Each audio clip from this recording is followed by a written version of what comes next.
안녕하십니까. 또 방금 그 상담했던 내용을 기조로 해서 제가 설명을 드리고자 합니다. 제목은 이렇게 잡을까 합니다.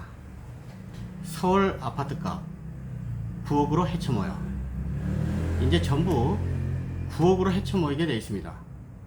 아까 제가 갭투자나 깡통주택에서도 얘기했습니다만은 정부가 9억을 고가주택의 기준으로 삼아버리니까 전부 5억, 6억이었던 것도 가파르게 9억을 향해 쫓아갑니다. 송원가요? 자기 알랐는 대로 막 몰려들듯이. 웬만한 주택은 제 느낌입니다.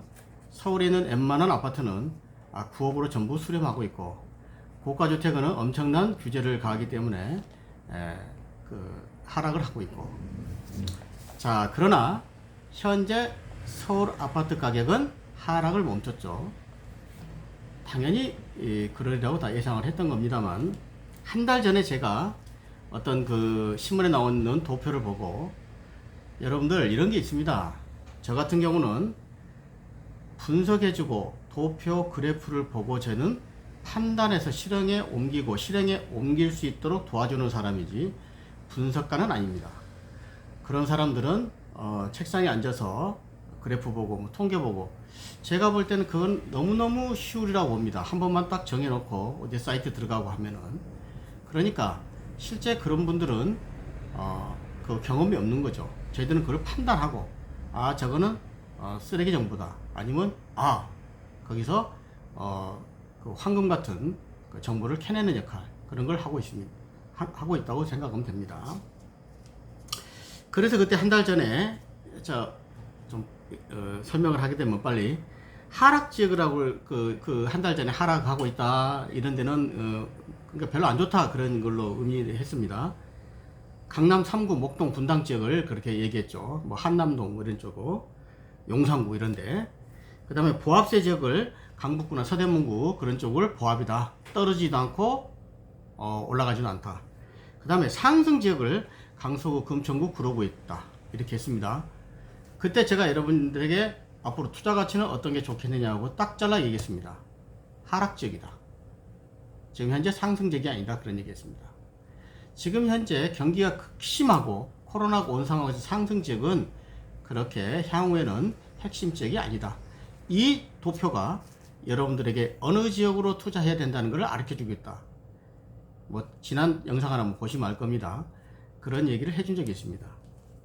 자, 여러분, 지금 현재는 그 아파트 가격이 하락을 멈췄는데, 딱 두 가지로 제가 어떤 정리를 할 수 있을 것 같아요. 아까 은행 지점장 출신한테 제가 했던 얘기입니다. 9억 이하 아파트에 주목을 해라. 왜? 9억 넘어가면 현재는 고가주택이니까 각종 규제도 많고, 그 다음에 어찌됐건 정부를 이길 수는 없다. 정부가 하는 말을 믿어서는 안 되지만 이길 수는 없는 건 사실이다. 그러니까 9억에 있는 저가의 주택을 잘 골라서, 역세권 위주나 학군이나 잘 봐서, 어쨌든 그거는 세부적인 거는 잘 얘기하면 되는 거니까 해서 판단을 하라. 또 한 가지는 지하철, 여기서는 말을 안 하겠습니다. 제가 정해놓은 지하철의 순위가 있습니다. 그러니까 그 두 가지만 그거 투자를 하면 되겠다. 9억 이하에 한 15년, 10년 된, 너무 또 오래된 건 안 되고, 재건축도 필요 없다. 왜? 그건 큰 금액이 아니니까 그걸 가고 전세 끼고 사 놔라. 이런 게 갭 투자인 거예요. 그 다음에 지하철은 어떤 지하철이 좋다고 제가 몇 호선이 좋다.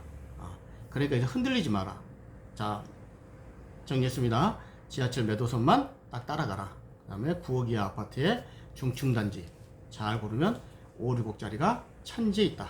그래서 그거를 해서 하게 되면은 최소한 그 본인의 돈으로는 충분하다.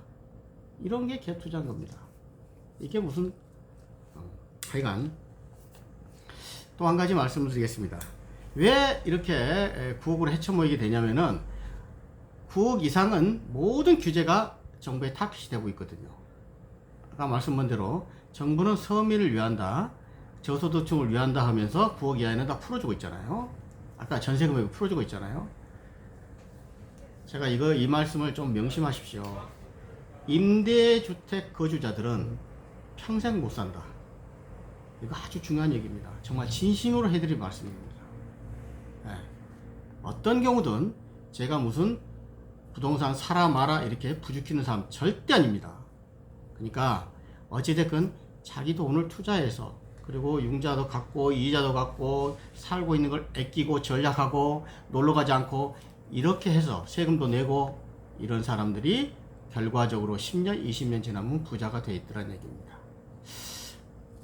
또 한 가지 제가 얼핏 생각나서입니다. 제가 강남구 삼성동에서 일을 할 때 그 길 건너 포스코 사거리 뒤에 보면은 그때는 거의 신축이었죠. 대우 푸르존가 같은 뭐 한 큰 세대가 아닌 세대가 있었어요. 그때가 40평형대가 한 4억대에 있었습니다. 평당 1,000만원이었습니다.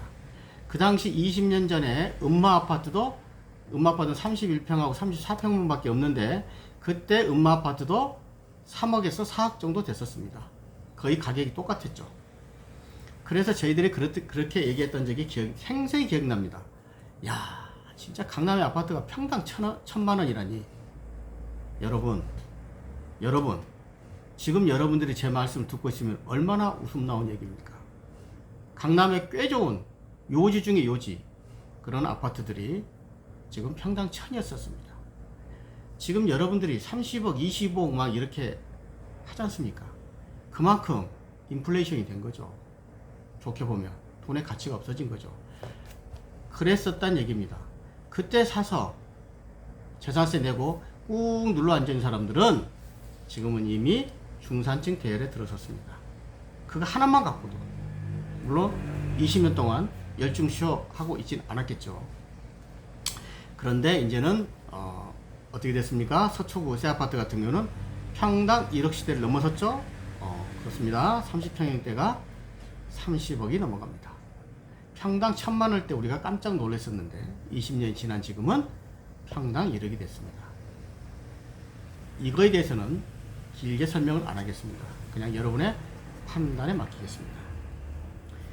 마저 이야기하겠습니다. 왜 9억으로 헤쳐모이게 됐냐면은, 자, 첫째, 이걸 여러분들이 제가 딱 한 줄 써놓은 게 있습니다. 그것만 설명드릴게요. 땅값과 지금 현재 정부가 돈 풀기, 그 다음에 가구수 증가, 버스 대 아파트값 하락하고, 그 도표가 뒤에 칠판이 있으면 참 좋겠는데, 자, 지금 현재 아파트 가격이 보합 아니면 하락이죠. 현재입니다. 이게 현재. 그 다음에 경기가 극도로 유축돼 있죠. 그 다음에 출산율이 저하돼 가지고 인구수가 줄어들고 있죠. 자, 아파트가 하락하고 있고 경기가 유축되고 있고 출산율이 저하되니까 향후에 부동산 가격은 하락할 것이다, 이렇게 생각한 사람이 한 부류가 있을 것이고, 자, 또 왼쪽에는 어떤 경우든 현재 땅값은 상승하고 있다. 제가 정말 기가 막힌 말씀을 여러분들이 해준 적이 있죠. 서울 도심의 땅값은 오늘이 가장 싸다. 이 말만이라도 꼭 기억하십시오.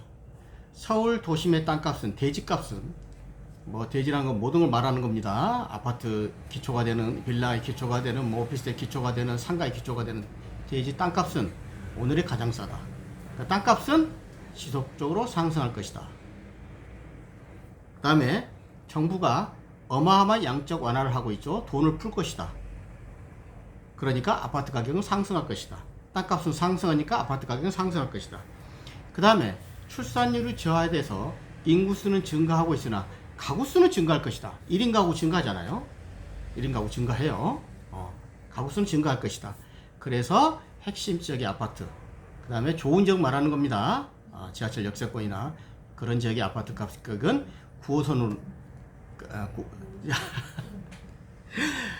창기가 누설돼 버렸네요. 하여튼 9억 이하는 이렇게 했을 때 어쨌든 지금 현재 저가로 평가되고 있는 5, 6억이든 7, 8억짜리는 9억으로 치고 올라가는 건 시간 문제일 것이다.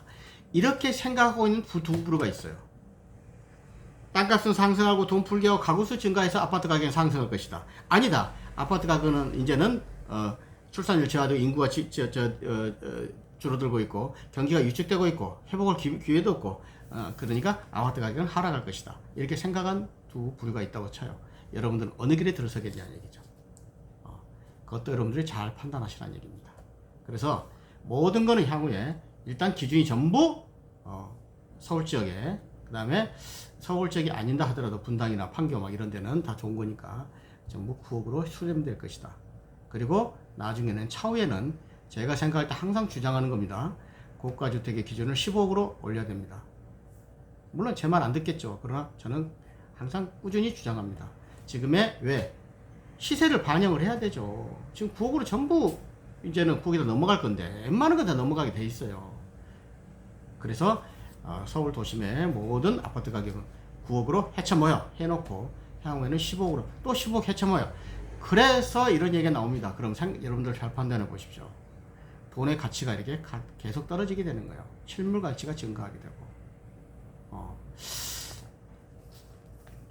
맞아, 또 하나 제가 말했는지 안 했는지 기억도 안 납니다만은 삼성동에 AID 아파트를 재건축한 그 아파트가 있어요. 그 당시에는 의무적으로 작은 아파트를 건축하게 만들었습니다. 10평 원룸식으로. 그때 분양가가 제가 기억하기로 뭐 3억 안팎이었어요. 미분양됐어요. 아무도 저게 무슨 아파트냐 이거죠. 원룸이지. 지금 저도 최하 10억이 넘어갈 겁니다. 그때 샀던 분이 한 분이 미용실 했던 있어요. 그분이 제가 어쨌든 기억이 납니다. 그래서 샀어요. 아무리 못해도 한 12억 넘어가지 않나 싶은데 한 4배 정도는 상승했을 것 같지 그걸 봅니다. 워낙 입지가 좋으니까. 자, 아파트가 이런 거는 다 이런 겁니다. 그러니까 제가 다시 한번 또 높아시며 말씀드리는데 무조건 상승한다거나 무조건 뭐 이렇게 뭘 투자라 이런 그 단계를 넘어섰다니까요. 제가 그런 차원이 아닙니다. 그러니까 제 방송을 듣는 사람들만이라도 판단은 여러분이라고 그랬잖아요. 이렇게 돼갑니다. 그러니까 일단 9억으로는 전부 헤쳐모여. 그러니까 9억이 아닌 저가 아파트 아직도 제 강의를 듣는 분들도 최고로 많이 판단하고 실행해봐야 20%도 안 됩니다. 다 그렇게 안 해요. 저 인간이 저렇게 생각하고 짓거리겠지 이렇게만 생각하는 사람도 많을 거고요. 그렇잖아요. 대부분 그거는 생각이 다르니까. 민주주의가 뭐죠? 영어로 diversity. 저 좌파들한테는 이런 말 못 알아들으면 다양성이죠. 이런 말 못 알아들으니까 variety. 다양한 거야. 니들처럼 헤쳐모여 해가지고 그 민주당 그렇잖아요. 거기서 자기 국회의원이 당론이 다르다고 뭐 징계주고 그렇잖아요. 국회의원 한 명이 전부 국가기관인데 뭐 그렇게 한 줄로 세우고 이래서는 안 되지 않습니까? 민주주의는 이런 거 보면 다 알 수 있는 거죠. 걔들은 민주주의 안 하는 거죠. 하여튼 다이버시티죠. 다양성인 거예요. 여러분들도 여러 가지 의견이 있을 수 있으나 그걸 판단할 눈을 기르고 여러분들의 능력이다는 얘기죠. 제가 막 시간 나름대로 정해놓은 시간 때문에 좀 빨리빨리 이야기하려니까 이거 가지고 좀 하고 싶은 얘기도 많은데 뭐 그렇게 하고 뭐 얘기 나옵니다. 뭐 6월 말 양도세 절세 물건 때문에 조금 이제 상승이 멈췄던 그것도 지나고 보면 다 수렴이 돼요. 또 그거는 일시적인 이상한 언론에서 보고 하는 거는 나도 봅니다. 신문 안 보는 게 아니에요. 그건 기본이라는 얘기죠. 보고 판단하는 거죠. 그렇게 한 1% 이렇게 하는 겁니다. 그러니까 어쨌든 이 정도에서 마무리하겠습니다. 이제 9억으로 전부 수렴되고 이제 저는 마저 좀 더 설명을 하겠습니다. 팬서비스 일환으로. 여러분들이 이런 거 있어요. 똘똘한 한 주택으로 갈 때가 있고 분산시킬 때가 있습니다. 이건 진짜 약간의 할까 말까 했던 부분인데 정책에 따라서 들락날락. 그러면은 뭐 한 채로 똘똘 모았다가 갑자기 분산시켰다가 이럴 수는 없는 거 아닙니까? 부동산은요, 한 번 사면 가능하면 안 파는 게 좋다 그랬잖아요. 안 파는 게 좋아요. 불가피하게 필요에 의해서 팔 때는 파는 거고, 항상 정답이 다 똑같지는 않으니까. 그러나 일단은 전체적으로는 일단 사는 건 안 파는 게. 왜? 우리나라의 부동산은 제가 봐서는요 버릴 게 없어요. 나쁜 것도 버릴 게 없어요. 나중에 때 되면요 다 값어치를 하더란 얘기입니다. 어쨌든 지금의 상황에서 새로 투자하거나 그런 사람들은 분산시키는 게 좋을 것 같아요. 왜? 예를 들면 20억짜리 30억짜리 갖고 있으면 지금 현재 정부가 뭐 자기들이 10년 20년 집권한다고 그러니까 융단 폭격을 가할 거니까 굉장한 세금 부담도 있을 거고 그럴 겁니다. 근데 이거를 약간 서너 개, 네다섯 개를 이렇게 분산시켜 놓으면은 재산세나 그다음에 여러 가지 그 종부세, 건강보험료나 여러 가지 자기 부담이 줄어들지 않겠냐 그런 생각을 하게 됩니다. 감사합니다.